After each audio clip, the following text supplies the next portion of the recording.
Hello guys and welcome to another video. This time we're reviewing my free-to-play account progression for the past month. There are a lot of things to view.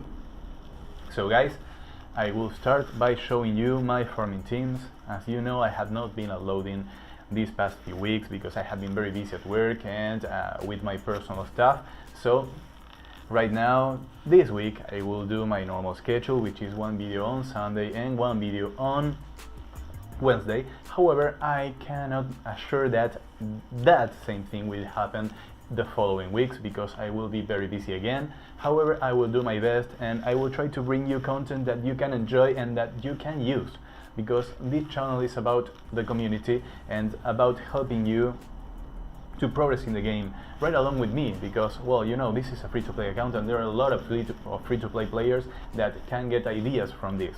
So guys, I will start by showing you my Giants B10 team, and there are some small changes. I moved out Hua and I placed Bernard in her stead because, well, Bernard will allow me more consistency in this team, and, well, I was trying it and I had very good results with him, so I started using Bernard. Guys, this team is fast, not the fastest team, however it's very consistent and it's fast enough for a free-to-play account, you know, since you don't have unlimited crystals, you don't have unlimited refills, and you have to make good use of your energy. However, that doesn't mean that you don't need speed teams, because, well, we need to resume with our normal lives, and doing dungeons fast is a good way to make a great use of our time playing. So that is almost done. As you can see, it was very fast and not a lot of risk of anyone dying. And I will show you the runes. And when I show you the runes, I will be showing you Bernard last, because that is one of the main things I want to talk about in this video. And you will see why in a few seconds. Well, these are the runes. This is my fast Lucian, guys. Take a good look at him. I will talk about him when we review my arena monsters, but that may be in the next video. This is my strong Lucian, however he is fast too. And this is Galleon. Very important to have high accuracy. As you can see, it's 76%, and he's fast. He goes first, and, well, first after Bernard, of course. And, well, now here is Bernard. Guys, I have gone up to 296 speed. That's a lot. Actually, that is only 4 speed below my main account. My main account's Bernard is 300 speed right now. This guy is 296. He's so close. And that was, I will show you all the runes fast. That was because of this and this. And how did I get those two runes? Well, this one and this one, I got both by reappraising these two runes. Why did I choose those two runes to be reappraised? Well, this one because it's a HP % rune with a secondary stat. When you are reappraising things, it is very important for the runes to have secondary stats if you are aiming for a particular substat with several rows in it, such as speed for swift runes, because that secondary stat there will make sure that that particular secondary stat does not appear between the substats that you are reappraising, therefore giving you more chances to get the substat that you want. In this case, I went up to 17 speed and I stopped there because 17 was actually more than I already had on the Swift rune slot 4 that I was using. So I used a Rainstone there and went up to 21. Now here, this is the main one.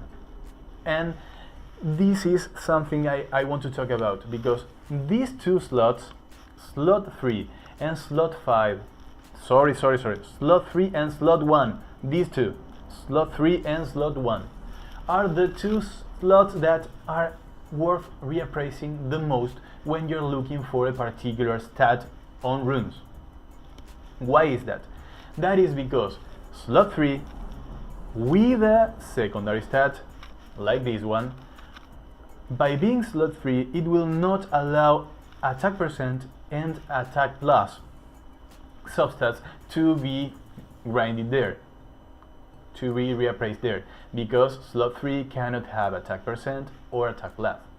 So when you add a secondary stat to that and one like HP plus, then you will make 100% sure that HP plus, attack plus and attack percent will not appear there when you are reappraising it.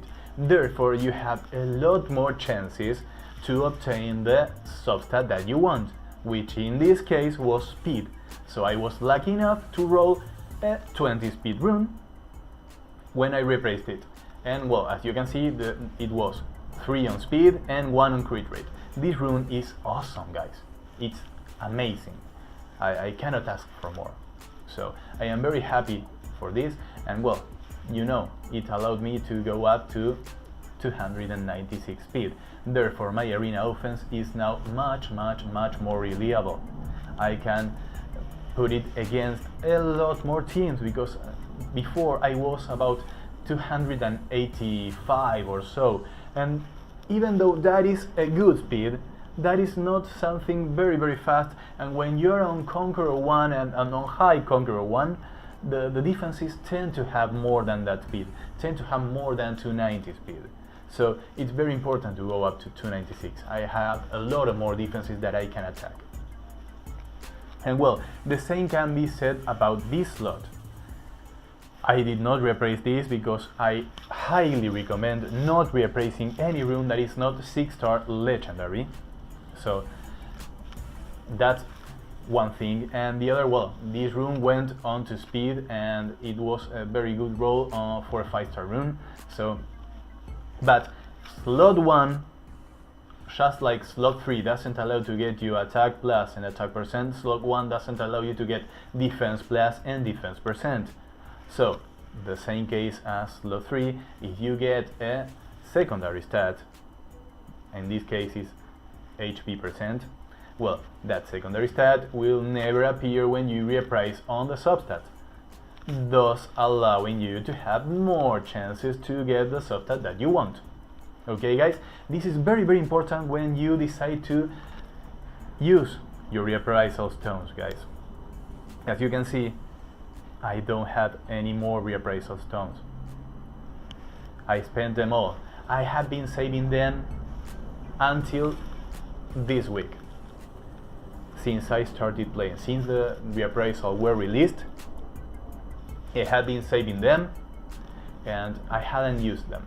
However, I use them right now because now I am able to get the 3 reappraisals every week without wasting like a ton of crystals refreshing and a lot of time, because now my beast rift monsters, my elemental rift monsters my teams are much better than they were before, because I have more 6-star monsters and I have more monsters to pick from. So now I'm grinding them and I'm getting them every single week.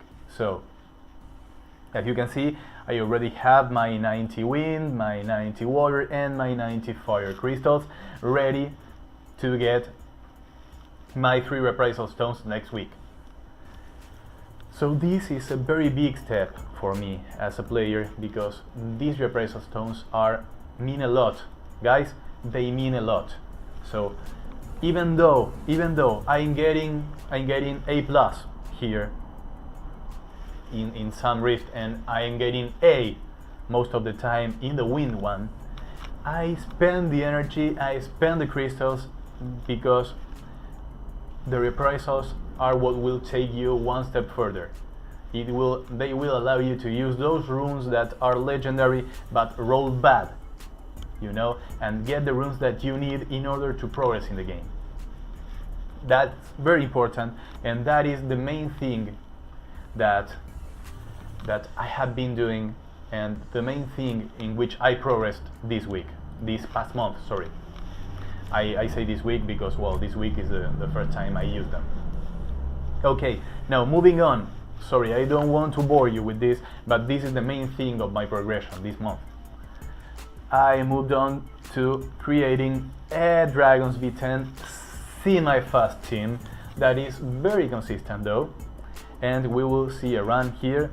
And well, the point here is I have been waiting and I have been saving a lot of summoning stones waiting for Garrow on any rotation, but these past 2 months there wasn't a single Garrow rotation. So guys, I decided, I was thinking, I am not doing Dragons V10 because I know it's a waste of energy, because my team was slow and I could do a lot more Giants runs instead of wasting my time doing Dragons with a slow team, given that I already had the Violan rune set that I needed for my main monsters. So I thought, well, let's improve my speed, let's get Swift runes, let's get those Fatal, those Blade runes that everyone needs in order to get the damage dealers doing more damage and things like that. However, I thought, okay, I have built my first Tark. I gave him Violent runes. I gave him some decent Violent runes. Not great, but decent. I have Bella Jewel, who deals damage and also has the immunity buff. That will allow me to survive. So why don't I try to make a not too fast but not too slow team? And this is the result. A consistent team that is not fast but is not slow either. So it ends on an average of 1 minute and 35 seconds, which is quite nice. That's an okay speed. As you can see, this was an average run, and the best one was 1 minute and 13 seconds. And this team hasn't failed. I think if it failed once over 100 runs that I did. So this is a very reliable team. Now, let's see the runes. And there is room for improvement here. That's a good thing. I can still improve the runes on these monsters, and these runs will be faster. And they may get to 100% consistency. As you may remember that my Birdie Hill was not so damage oriented. Well, now he is. Now he is more damage oriented. These are his runes, and I reduced his speed a little because I want him to go after Tark. My Birdie Hill was plus 73 speed, and that made him go before Tark. But I want Birdie Hill in this team to go last. As we all know, Birdie Hill boosts the attack bars of the other monsters. So, by going fast, the other members will benefit the most out of his attack bar improve. This is a very good rune, but it can be maxed and the damage will be higher. And this one is a great rune. This is a great rune for Birdie Hill. And as you can see, he has high HP. You know, it's plus 7k HP. So he can still get to receive one hit from the boss without dying.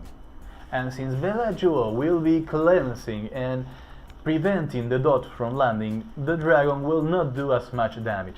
And the same will happen in the third stage, because the third stage is a key phase of the dragon's runs, because there is where most damage dealers and squishy monsters tend to die, because things tend to go wrong. Galleon tends to derp a lot. He may fail the armor break even though he should have an 85% chance of landing the armor break, but he fails. And when he fails, the crystals will armor break one of your monsters, and if the dragon goes, or if the other crystal goes to the armor broken monster, then that armor broken monster has a chance to die. So with Bella Jewel here, those things are less likely to happen. You know, because, well, he will prevent the armor break from happening or will cleanse it if it happens. Okay? Now, moving on. My Necro team is still the same. So I will not be showing you this team. The average time of this team is about 2 minutes and 20 seconds. It's almost 99% consistent. And well, these are the rooms. You have seen Theo a lot, sorry about that. But Theomars is everywhere because he's one of the best monsters in the game. Period. Just like that. This is my Ciara. Awesome runes on her. She needs to be will, but I don't have the will runes to give her, so that's it. And guys, where can I move on to next? Well, TOA, as you can see, I have completed TOA normal like every month, and I am on TOA 52. My TOA team is still the same, but I am building this guy towards TOA. Why? Well, because this guy will allow me to auto TOA hard most of TOA hard, and will allow me to manual almost every single stage. But I still have to finish this skill and then change this skill to the one that applies dots, which is the Ice Mist, if I am not wrong. The one I will go here is the one that hits 3 times and reduces the attack bars. And as you can see, I built him on speed, attack. That is not a TOA hard build. If you want to give him a TOA hard build, you have to give him more HP and more defense. However, the defense here is very good. As you can see, he has plus 500 defense. So the only thing that I need here is more HP. But there is a reason why he is like this. As you can see, he is 58% crit rate. I wanted to go 61% because of the following. This, the Fire Beast. You know, this is my Fire Beast team. This guy, AoE attacks on this skill, AoE attacks on this skill. Still doesn't AoE attack on this one, but that is something I am working on. But with Theomar's lead, and considering all the monsters in this rift are fire elemental, then 61% crit rate is all it needs in order to crit all the time. Right now, instead of 100%, he is 97%. And that is enough to clear it 4 out of every 5 times, or more, or even more, maybe 9 out of 10 times. This team clears this rift. And the high score was this one, and was full auto. Okay guys, and there is another very important member here. This level 35 Lapis. Yes, level 35. And with 1+9 5-star rune. Why? Well, you see 62% crit rate? Well, that is 100% crit rate. 101% crit rate. She is 1 crit rate too high. And well, these are the runes. And the slot 2, 4, 6 are +15 because she deals the exact damage needed to be dealt in order to kill the fire minions. She's there because sometimes life makes things go wrong, you know, and as they say, shit happens. So this guy may use that skill at the exact time that you need him to use this or this, and then those fire things can move on to killing your entire party. So this girl is the perfect backup because she AoE attacks on this kill, AoE attacks on this kill, and well, she kills 4 enemies in this one. But this one is very important too because this one is a backup armor break for when the boss is on the groggy state, therefore allowing you to deal more damage. Now, moving on. My water rift team. This one. Double S. This team, okay. That one was different from this one. Right now I'm using Tark here. Because, well, Tark is great. Tark is something that that can improve your scores everywhere. However, this previous team was just as good. If you have a great damage dealer like Ethna 2, then use it. Okay? It doesn't matter. It doesn't matter. What you need here, the two key elements here are the heals from this girl and the attack bar boosting from this guy. Very tanky Bernardo. So they will stay in the front line, they will resist the forms, and well, Bernard will allow your monsters to recover their HP, and also will allow them to attack faster, therefore allowing you to clear the boss faster too. Fuko is there because, well, he armor breaks on his second skill and he's a great damage dealer for this Rift too. I don't have to explain anything about Theomars or Lucian. I am using my damage Lucian here. And now I will be and I am farming this one because I want to move on to I want to get the final second skill and the final third skill for my homunculus. So I'm trying to farm this and these two. And well, this is my Win Rift team.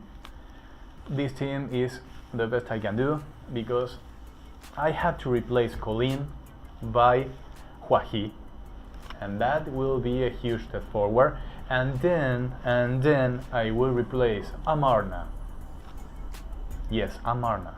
I will replace him for Garo once I get Garo.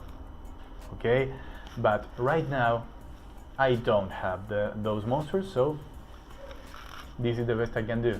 This team clears it 1 out of 4 runs, or 1 out of 5 runs, so it's a 25% success team. The scores this team gets is at the minimum A, and the max score was a S, so was an S. This one. This team, this Rift is the one I couldn't clear yet. I am using these monsters because I want to get A all the time, and Copper is amazing here. Guys, I made a full video about this Rift, and Copper is the monster that you can go to in order to get the A rank that you may need in order to get your homunculus, because if you are getting less than A's, if you're getting A- or B+, then that is not very recommended, because you will be wasting a lot of energy in order to get the amount of light crystals needed for this, for the monster, for the homunculus to evolve these skills, you know.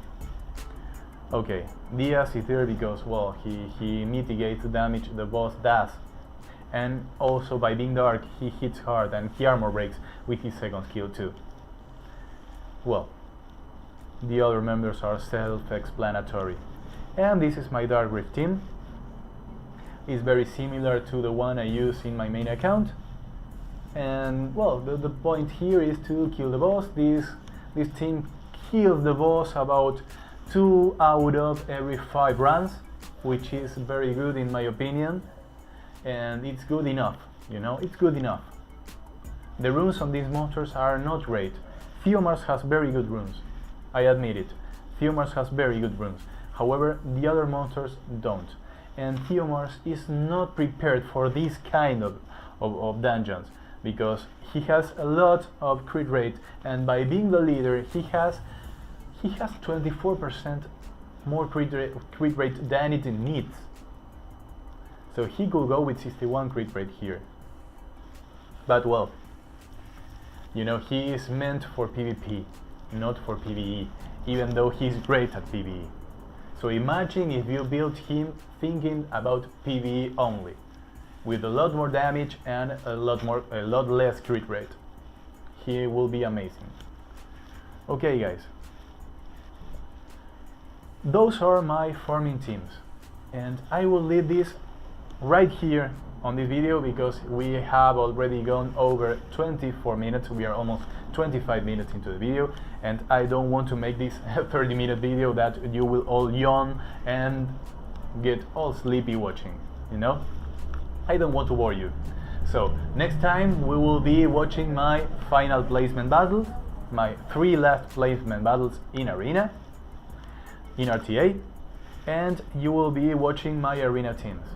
Guys, I will see you in the next one, and I hope you enjoyed this. And guys, watch the next one because I will be explaining my Arena offense, and I have been having very good results with it. And well, there are very useful tips if you are planning on building a Lucian Arena offense. You know, guys? Well, I will see you in the next video, and I hope you enjoyed this. If you liked it, please leave a like, leave a comment, subscribe, and share this with others because I need this channel to grow, guys. Please help me with that. And see you in the next one.